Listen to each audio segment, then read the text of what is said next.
Good morning, traders. This is Dennis Cahigas from MF Global. It is Monday, October 3rd, and this is your morning currency comment. Starting off our first week of the new quarter, we do have the U.S. dollar rallying against the other major currencies and the treasuries advancing on the overnight.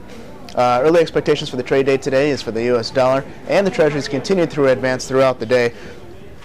All in all, we are expecting the markets to continue to be news-driven here, as the market remains both focused on Europe as well as focused on macro news.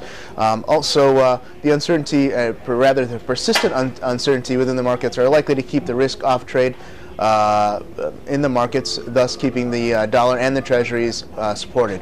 But let's back off and see what brought us here this morning. Starting off here with Asian markets. Asian markets closing lower here on the overnight. The Nikkei was down about 1.8%. Last night, the yen did slide initially against the dollar here, as Japanese Finance Minister Azumi stated that he is ready to take bold action in the markets in order to weaken the yen. The market began to anticipate currency intervention. The yen did rally here later on in the session here, as the European news started to hit the markets. Also, traders, please beware, the Chinese markets will be closed this week for their week of national holidays. In European news, the European markets are currently lower. The European Stocks 50 down about 2.5% early this morning. Over the weekend, Greece did pass its budget cuts, but it did not meet the goals set by the EU, the IMF, as well as the ECB. Because of that, it is uncertain at this time whether Greece will be able to qualify for its next round of international bailouts.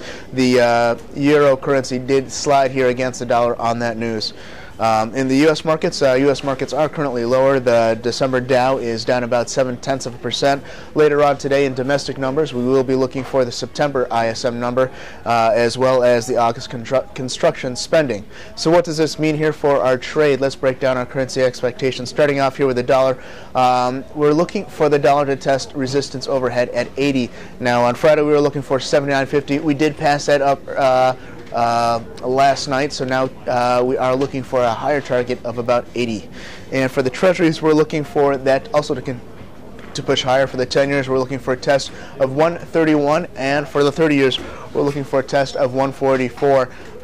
The market did pass our Friday's objective, did come close to Friday's objective. We are looking for that to hit today. But for any questions, please feel free to call me at my trade desk at 866-631-6216.